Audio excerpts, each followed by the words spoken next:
Philippe, c'est d'acquérir un premier immeuble. Hein? Donc un premier immeuble avec le concept de centre communautaire. Alors comment tu vois cet immeuble, hein? L'objectif, c'est d'acquérir un patrimoine immobilier.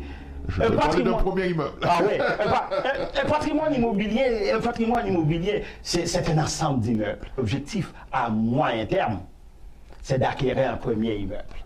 Donc, j'imagine déjà dans ce premier immeuble qu'on a au rez-de-chaussée un espace. Un espace qui peut contenir jusqu'à 200 personnes. 200 personnes pourraient se réunir pour des activités.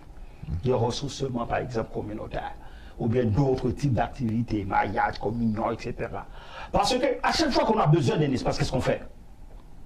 On va chez les Italiens, on va chez les Arabes, on va partout, mais nous autres, ou bien on va dans un sous-sol d'une église.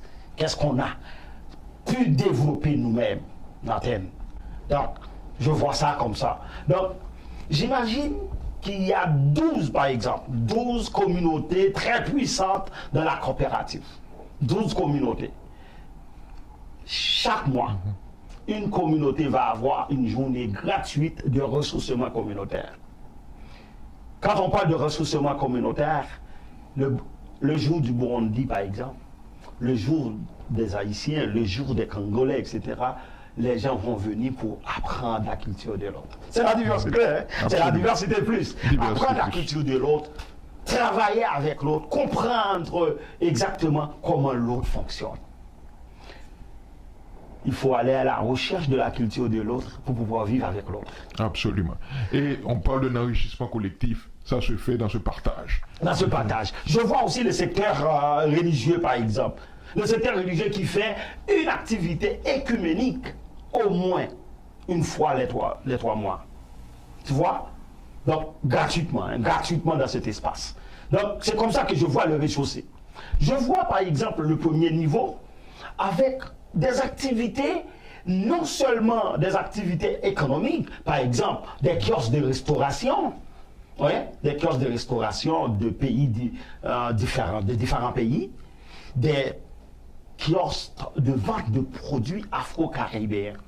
Si tu as besoin de produits afro-caribéens aujourd'hui, excepté quelques endroits que tu peux trouver, dis-moi, où est-ce que tu dois aller? Tu es obligé d'aller chez les Chinois. Tu vas chez les Chinois, tu vas chez les Chinois, tu vas chez Philippino. Ouais, tu vas chez Philippino. Pourquoi ce sont les autres qui doivent vendre nos produits? Pourquoi on doit être des consommateurs aguerris? Pourquoi on ne se lance pas? Pourquoi on ne se lance pas dans la vente de nos produits? Donc je le vois comme ça, je vois un espace, toujours à cet espace où on a une clinique communautaire.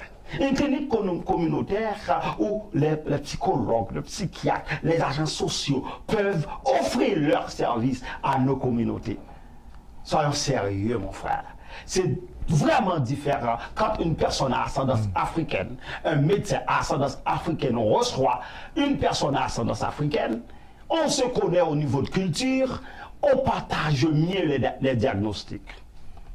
On partage mieux les diagnostics. Donc on a besoin de cela. On a besoin de ça pour l'évolution de notre communauté. On a besoin de ça pour l'évolution de notre mouvement.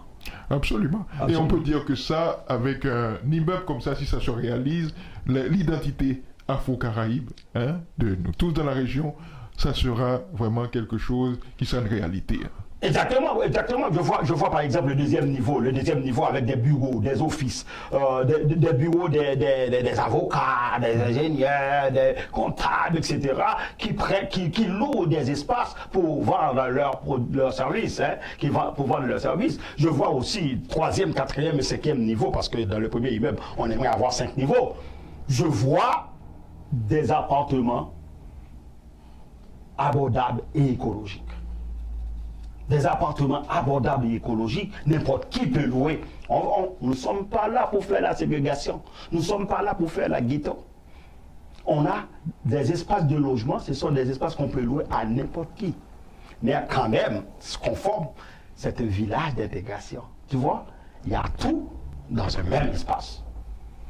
C'est quand même quelque chose qui vraiment... Moi, ça me donne de palpitations de voir vraiment ce rêve, hein, Philippe, tel que tu le développes ici. Donc, nous sommes là en train de travailler ensemble. Nous avons une coopérative afro-caribéenne.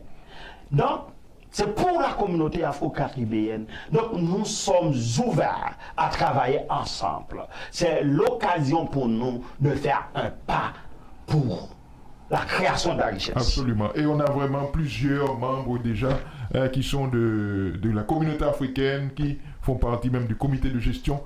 Et vraiment, c'est un mouvement qui se veut inclusif. Hein? On comprend, chacun vient dans ce pays avec l'objectif de développer. Une année, 2 années après, chacun va se développer individuellement, mais collectivement.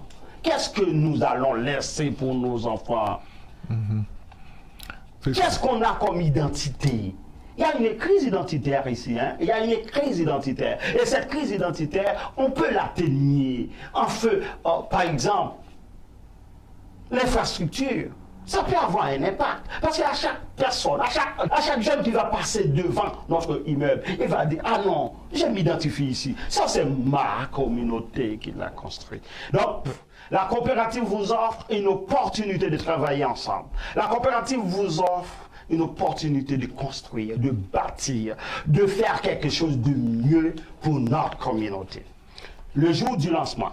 Alors, donnons toutes les précisions, comme c'est important. Le jour du lancement, le jeudi 8 novembre, au 250 de la rue Albert, au local de Desjardins, quelle que soit la personne qui prend la décision d'acheter 2 parts en un seul versement, le jour même, 2 parts en un seul versement, cette personne aura son nom gravé, gravé sur une plaque comme bâtisseur de ce mouvement. C'est ça. Et le 8 novembre, il faut rappeler l'heure quand même de l'activité. Je crois qu'on commence à 18h. On commence à 18h, on finit à 20h. À 20h. Et c'est l'occasion aussi pour certaines personnes d'ouvrir leur propre compte avec Desjardins et avec aussi la coopérative. Venez ouvrir un compte avec Desjardins et la coopérative, vous aurez un certificat de $100. Absolument. Donc c'est vraiment un projet, Philippe. Je crois que tous ceux qui nous regardent aujourd'hui doivent quand même vibrer avec nous en entendant la façon dont Philippe tu présentes cette idée-là. C'est du coup téléspectateurs, téléspectatrices pour vraiment faire partie de ce mouvement-là qui est, je peux dire, c'est une première dans la région. Hein. C'est une première, mais on bâtit sur 2 capitaux, le capital humain et le capital financier. Parce qu'on veut vendre 3000 parts sociales d'ici septembre 2020. 3000 parts sociales d'ici septembre 2020, ça nous donnerait $1,800,000. Il n'y a pas un gouvernement qui ne va pas agir pour nous donner des subventions. Il n'y a pas un gouvernement qui ne va pas multiplier cet argent parce qu'on aura le capital humain, on aura le capital financier. Non, c'est formidable, Philippe, tu en parles avec tellement de passion.